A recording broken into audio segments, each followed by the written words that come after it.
Okay, ready to dive into a career that's just dazzling. We're talking Mitzi Gaynor. Dazzling is right, but maybe not the name you'd expect. Most folks, they picture South Pacific, right? Nellie Forbush, that energy. Which, don't get me wrong, iconic role, but just one stop on a journey. And that's what's fascinating. Mitzi's like the ultimate showbiz chameleon. Movies, Vegas, even those TV specials. She did it all. And not just did, she conquered. What always strikes me is she wasn't just riding waves of change in the industry, she was steering the ship. Always relevant. And with a smile that could melt glaciers, probably why they loved her so much. But rewind with me a bit. Born Francis, showbiz family. I mean, dad's a conductor, mom's a dancer. Was it even a choice to not be on stage? Right. That apple didn't roll far. But here's a twist. Signs with Fox, they slap a new name on her. Mitzi Gaynor. Borrowed it, straight up, from a silent film star. Talk about studio system muscle, huh? Yeah. They were crafting image before that was even a thing.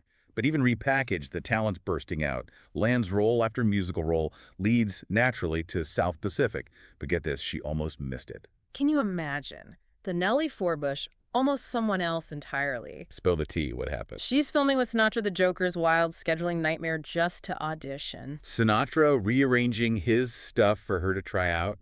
Okay, he saw something special. What was it? Aside from, maybe needing a favor someday. I think that's the thing, right? They were cut from the same cloth. Work ethic, that raw talent. Sinatra's instincts weren't often wrong. And boom, South Pacific explodes. She's cemented in Hollywood. And she's the only main cast doing their own singing in that film. Triple Threat's an understatement. More like she had superpowers. But UT movie musicals, they weren't forever. Nope, tastes change. The biz is fickle. This is where Mitzi, she's remarkable. Doesn't cling to what's fading. She's sizing up. Vegas, baby. Smart move, but Vegas then, whole different game.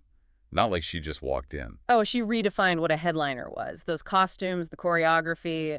Every show was evolving, keeping people coming back. This wasn't luck, it was hustle. So savvy businesswoman, on top of everything else, knowing your lane, but pushing it to the limit.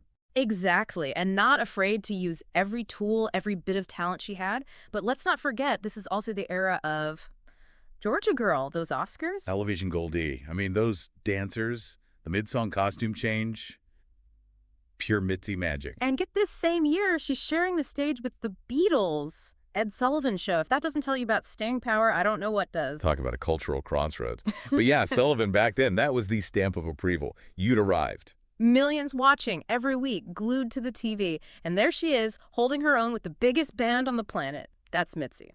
Talk about a life, huh? And her personal life's just as interesting, especially with Jack Bean. Ah, Jack. Their relationship, it's like a crash course in Showbiz 101, especially back then. The sacrifices, both sides. Right. Turning down damn Yankees on Broadway because of her. That's love, or maybe a good agent. Who knows? But seriously, think about it. Lola, huge role, career-making stuff. He walks away. Image mattered back then. Makes you think twice about career choices, huh? Even for love. Mm-hmm. Though, I mean, she was already Mitzi Gaynor at that point. Not just any Mitzi she'd shared the screen with. Who hasn't she worked with? Bing Crosby, Gene Kelly. Hold up. Add Marilyn Monroe to that list. We're not married, right? And get this. Later on, Mitzi actually talked about working with Marilyn. Oh, do tell. Any juicy tidbits? Did she spill the Hollywood tea? It's more respectful, She recognized Marilyn's success, that unique thing she had, but she was also honest about their differences. Once said, I had more talent, could do more, but I wasn't sexy. That's so Mitzi. Frank. Funny, but insightful, too.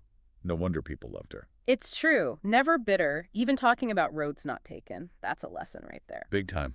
Own your path. Love what you're good at. That's the ticket. Yeah. But speaking of those leading men, I heard a rumor she had a favorite dance partner. Oh, absolutely. Now, Donald O'Connor, she thought he was the most talented solo dancer, hands down. But Gene Kelly, he was the partner. What is it about him? Charm, the moves, or something else?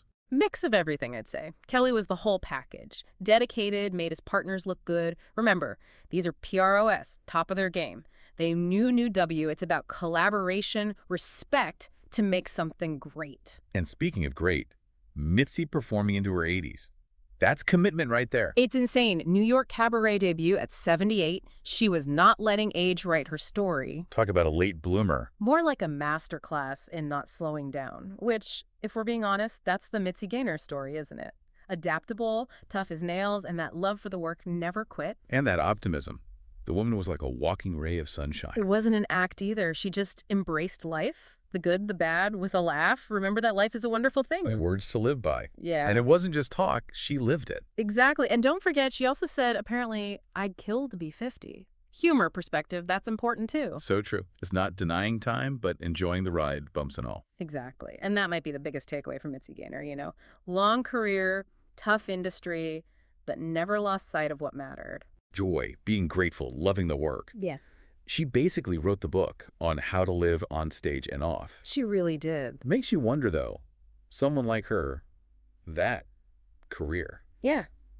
could it happen today? I mean, social media, everyone's a star for 5 minutes. Right. It's a different world. On one hand, so many ways to be seen now, put yourself out there, but the pressure. Constantly creating that perfect image online. Mitzi on TikTok, I can't even picture it. But some things, they're timeless. Yeah. She teaches us stuff that still matters. Oh, totally. Like, what comes to mind? For one, never took herself too seriously. Always that joke, ready, poking fun at herself. Yeah. Humility goes a long way in this business, especially when everyone's watching. Keeps you grounded, reminds you it's okay to not be perfect. And that ties into, I think, her biggest strength. Connecting with people. Movie set, smoky club, didn't matter. You felt like you were in on something with her. Like, hey, this is me, take it or leave it, want to come along. And people, we eat that up. That realness is powerful, especially now when everything's so polished, you know? Totally. That genuine thing, making people feel seen. You can't fake that. It's being real, a little vulnerable, letting your true self out. And Mitzi, all that energy, she had it in spades. She did. So as we wrap up this little Mitzi Gaynor journey, Yeah.